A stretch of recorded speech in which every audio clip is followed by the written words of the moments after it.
Oo nga eh. Oh, ito sa'yo. Ito naman sa'yo. Oh, nahulog pa oh.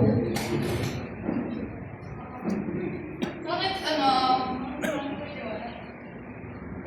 Syempre kanina nung nakakarinig tayo, nag-lip-sync ka lang eh.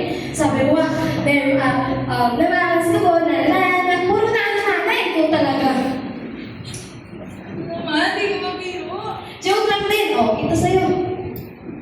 O siya, sige, mauna na kami, ingat. Okay, bye-bye, ingat.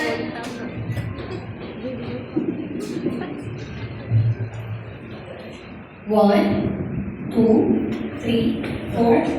Hala, 4 na piso lang.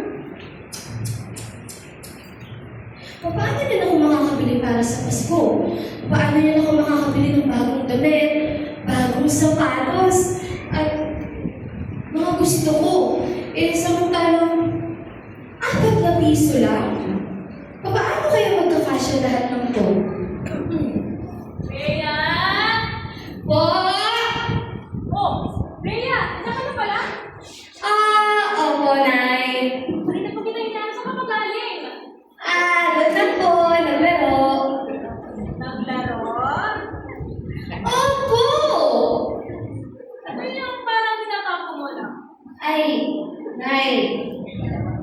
Kasi naman po, gusto ko pong bumili ng bagong damit at bagong sapatos at gusto ko para sa Pasko. Kaso 4 na piso lang, Nay. Na piso?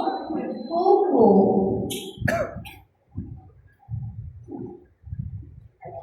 OMG na, ay super ganda po talaga ng damit para sa akin.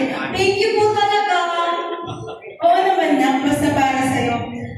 Para maging masaya ka ngayong Pasko. Happy ka naman ba? Opo, thank you ma, I love you. Good to know. May happy to din na. Tara na, magsisimba pa tayo.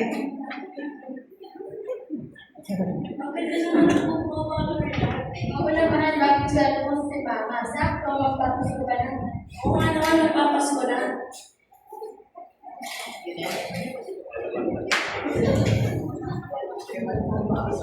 Oo, Mare, napakadami ko naman nabili. Oo, marami na kasi mga gusto. Kailangan na yung pagkakaroon na. Oh, ito pala si Kumaring Isaac. Oy, Mare, pati dito pa sumabay sa amin kanina. Ang malaki kami. Kailangan mo na maganda para sa Pasko. Pasko? Maghahanda? Alam mo ba, may nagsabi nga sa akin, nakakasa daw yung 500 na pang Noche Buena. Eh, hindi naman kasi yung 500 na Noche Buena. Sa Pasko? Sino ba kasing nagsabi niyan? Oo nga. O siya, una na kami magluluto pa kami. Bye! Nay! Bakit hindi mo nagawa yun? Nakakapagbiro ko po kayo sa ibang tao, wala na nga tayong handa sa Pasko. Wala rin pong akong bagong sapatos at ibagong damit para sa Pasko. Pero ba't nakakaya mo ba kung magpatao ng iba? Alam mo ba na kung bakit? Kasi hindi yan ang dahilan at paraan ng Pasko.